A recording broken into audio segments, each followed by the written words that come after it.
This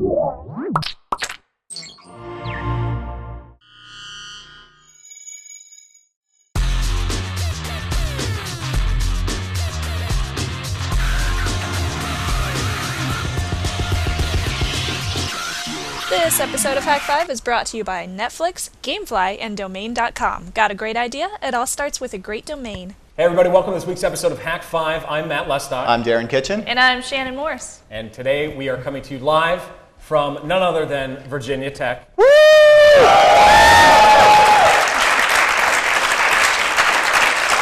Thank you!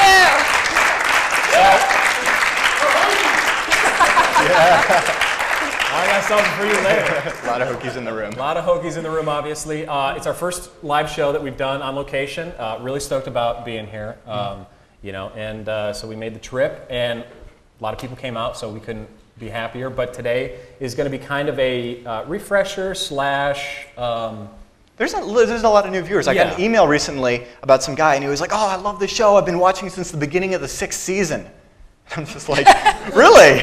We started this back in 2005. So this is a great episode for anybody that's new to the show, or even, when I say new, I mean like season 4. Right. We're going to be covering a lot. Okay.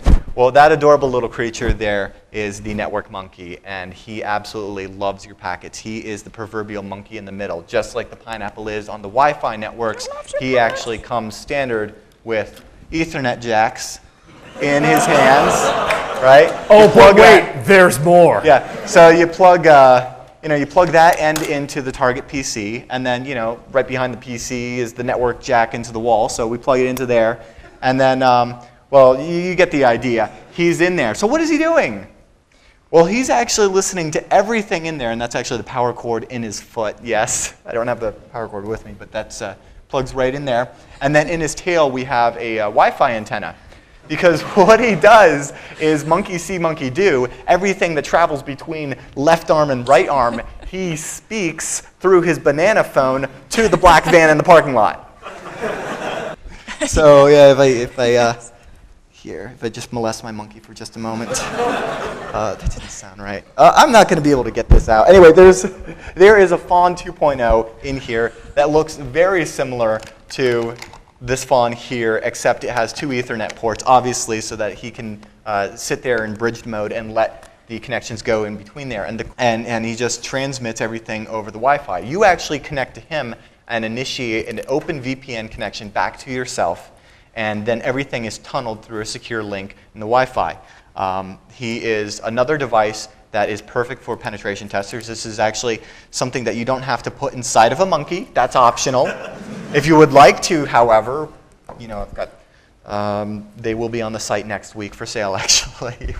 We'll have monkeys on the Hak5 side. That's going to be great. Aren't they cute? But yeah, a device about this size you could embed behind a wall plate jack, at a corporation, or like anywhere here, you see these little network jacks. You just unscrew them, pop one back there. You've got power right next to it, and you could have everything that's flowing in between broadcasting out to your little black van. And that is the idea behind the network monkey. It's taking essentially what it is what are they called? A passive tap. It's a passive tap, but it's an active wireless tap.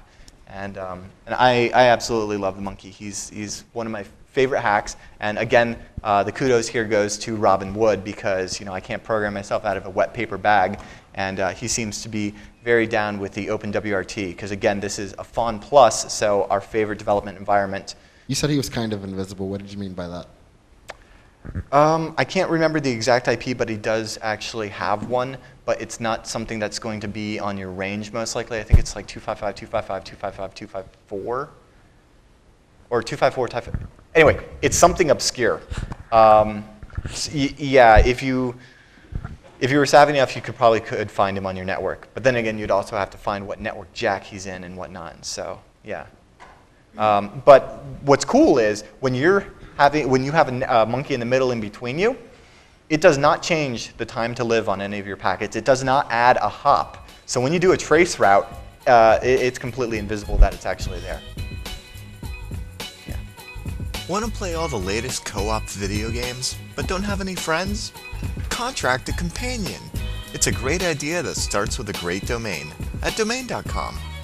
Domain.com has sweet deals on domain names, like player2rentals.com. Domain names for less than $10 a year without pushy upsells. No commitment web hosting for under $6 a month. Private registration, and even killer virtual private servers are why Domain.com is the place to get your next domain. Best of all, Hak5 fans get an additional 15% off their orders when they type the coupon code Hak5 at checkout. Got a great idea? It all starts with a great domain at Domain.com. So the Wii homebrew, it's this entire hack called the Twilight hack. And this was way back when we had like 3.2 and 3.4 and 3.0, the different software for the Wii, all this crazy stuff. And then you walk backwards on Zelda. That's all you had to do. And it would start booting up this brand new thing. And it was this homebrew channel. Through this homebrew channel on the menu, yes, there you go. It looked exactly like that. And you're able to Darren browse has through. become Vanna White. It reminds me of my corporate presentations where I end up being the PowerPoint bitch. You are my PowerPoint bitch, and I love it. It's so much fun. So through the homebrew channel, you're able to download all these different homebrew games. You can get like the really old school Super Mario games, and you can get these games that Nintendo would never choose to actually advertise and branch out with. So I got super excited about this, and then the day that we came out with the segment on Hak5, Nintendo did an update to their system. Rendering Shannon's instructions useless. And I was just like, great, awesome, thank you so much, Nintendo, I really appreciate it. So they updated everything to 4.0. When they did that, they ruined the Twilight hack. There's no point in doing it anymore, unless you didn't update. You could still do the Twilight hack. If you had it and you decided to update, it would still work. The homebrew channel was just fine. Everything was cool. Just if you didn't have it and you updated to 4.0, you couldn't get it. And I was ticked. It's like, thank you a lot. How common it is every time I do a segment on some kind of like homebrew stuff for the Wii or for the Kindle or whatever, they come out with an update the day that we put out the segment. Which is great. So if you want some software to be updated, let us know. Shannon will do a segment on it. And just let me know when you want your 360 to be hacked, and I'm sure they'll come out with something even better. So this is brand new to me. There's this new one called Indiana Pwn, I think it is. Indiana Owns, or Smash Stack for Super Smash Brothers. These worked exactly like the Twilight hack. Thank God I wrote down all of my notes on how to do the Twilight hack, or I wouldn't be able to show you guys how to do the 4.0 system menu for the Indiana Owns and the Smash Stack, which I'm so happy that Team Tweezers came out with these, because if they didn't, we'd so be screwed as far as homebrew on the Wii. It's very exciting.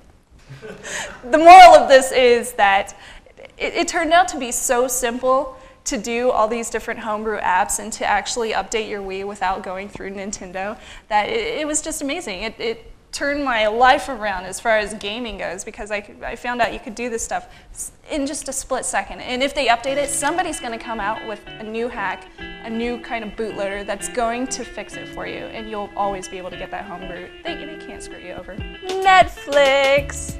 Thank you so much, Netflix, for sponsoring this episode of Hak5. With Netflix, you can rent over 90,000 titles online, including lots of Blu-ray titles, with free shipping both ways to your home. They now have over 40 shipping centers, so almost all deliveries happen in just one business day. Netflix plans start at $4.99, and as a new member, you can get a 2-week free trial membership. Go to www.netflix.com/Hak5, and please don't forget the WWWs. So how many people believe in global warming? Awesome. Then what I'm going to have to say really doesn't apply to any of you. The whole premise of virtualization is lower carbon footprint. I don't believe in global warming. Have you been outside recently? It's cold. So during our day jobs, the question came up, how do you actually deploy systems without spending ridiculous amounts of money? Aside from the fact, when you think about it, for every server that you add, for every computer that you add, you have to have power, cooling, and backup systems. So the thought process there was, obviously, virtualization has been around for probably about 5 years or so, really now in the enterprise. that it's actually usable. There's a couple advantages. Less servers you have, the less power you require. Carbon footprint. People make a big deal of it. Not important. Air conditioning to cool your server rooms. Carbon footprint. Don't care. With a product like Zen or VMware or Microsoft now Hyper-V, because they realized, why not us too?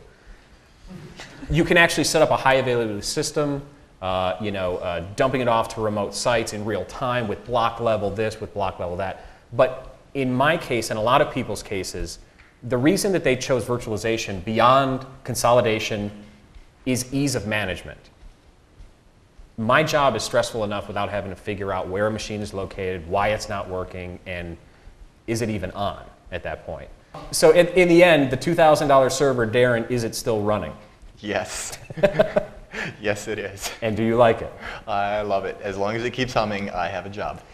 So building off virtualization, what do you see as the trend as moving IT into the cloud? I mean, that's sort of a loose phrase that we're hearing, but I just wanted to pick your brain about that. Larry Ellison had a great comment that really infuriated a lot of people. He basically said cloud computing was bullshit.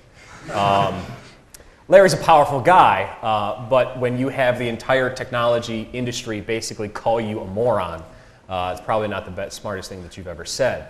Cloud computing works on a different basis than your standard, I have a server and it does this.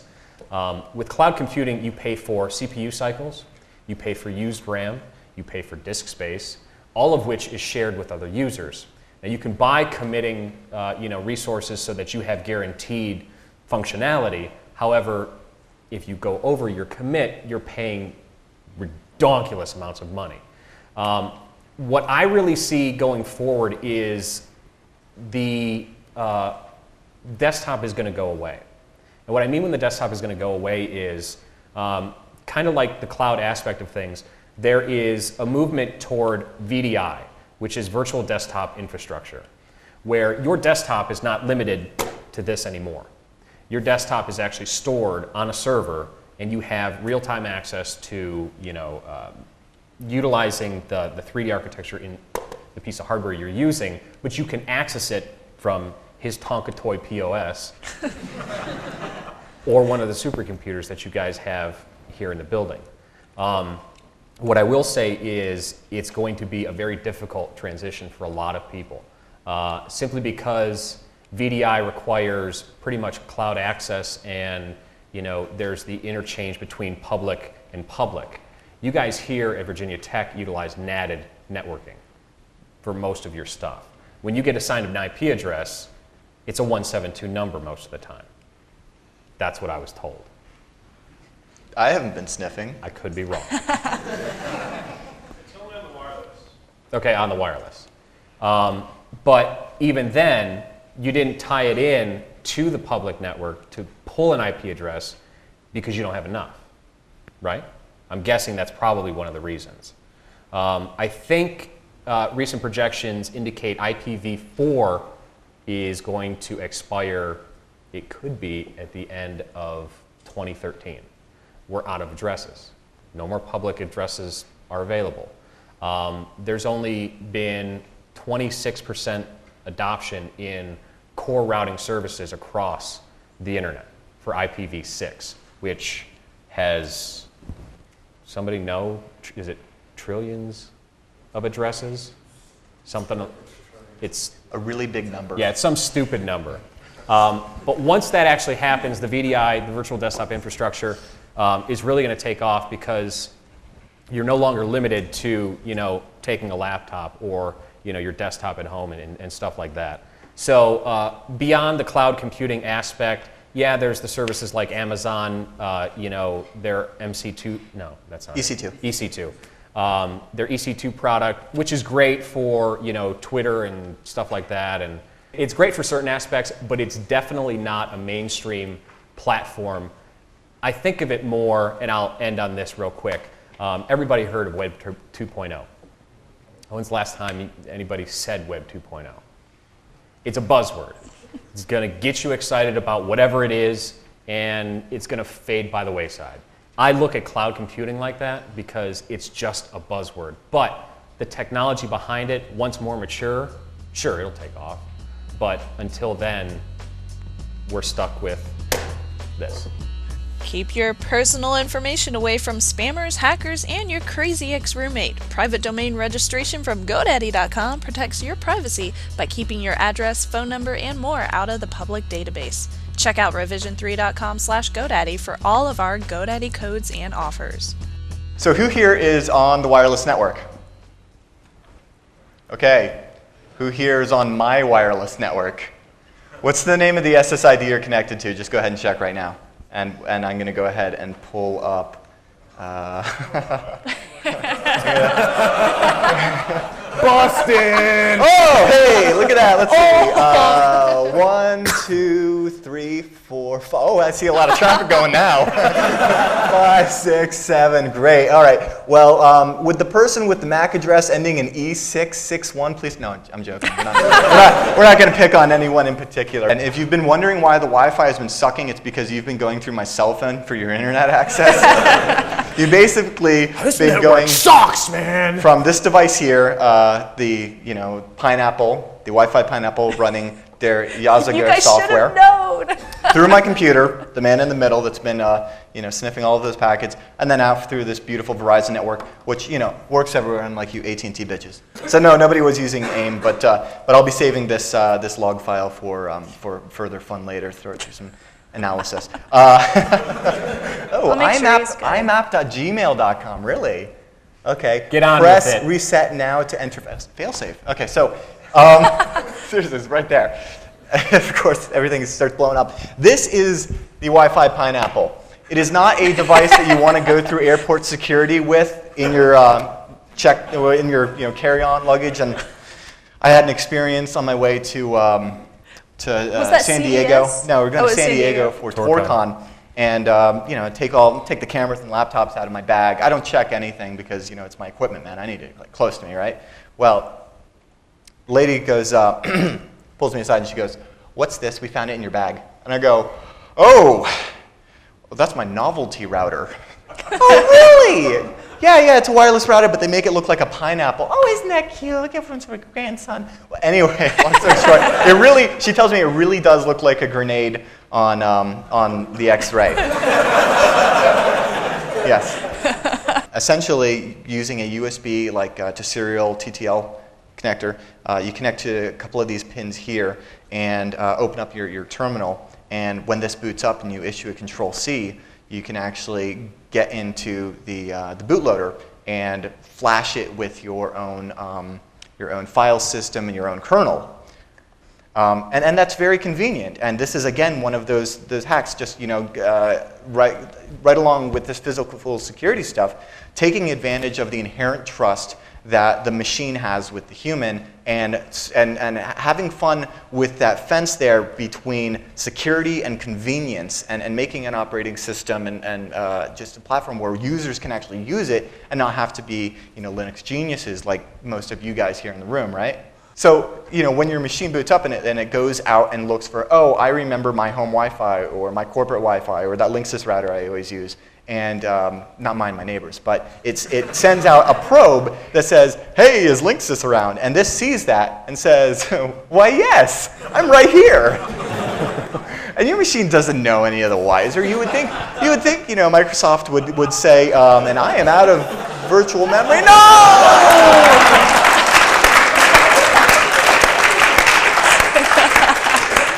Can you get that? That is beautiful. This is why you should not be using a netbook on a penetration test. This was a very good... Out of virtual... Ain't that a bitch? This was a very good packet capture. I totally wanted to analyze it later. I'm going to miss that IMAP Gmail conversation. Oh, wow. Damn it. It's like I need to dump my memory real quick and try to retrieve it from my RAM. Yeah. Okay. Good luck with that. It's because I told it not to use virtual memory at all. I said, But anyway, so where was I? Oh, okay, so you would think that the operating system would say, hey, that Linksys network that I connect to always has this MAC address or this BSSID. But that doesn't really work when you get into things like WHS, when you get into things where there's like mesh networks and lots of APs on a specific wireless network. You may have 50, 100 wireless access points around the campus that are all the same SSID, but different hardware. So anyway, this takes advantage of that inherent trust, and it's a fun tool to have in between a modem or another Wi-Fi access point. And it made a big splash because it's just a great way to get a man in the middle. I mean, there's lots of ways to get man in the middles on like Wi-Fi networks, but a lot of times you have to associate with the network that they are on. You have to look for them and find them, and then you have to like try to do things like ARP cache poisoning and get a man in the middle between them to see all those fun, juicy packets. But what if you could just suck them in like a black hole? It's like a honeypot. That just about wraps up this episode of Hak5. Until next time, trust the technologist. Bored of tears. No, they want to go drinking. Let's go now. drinking. All right. I like that idea. All right. Okay.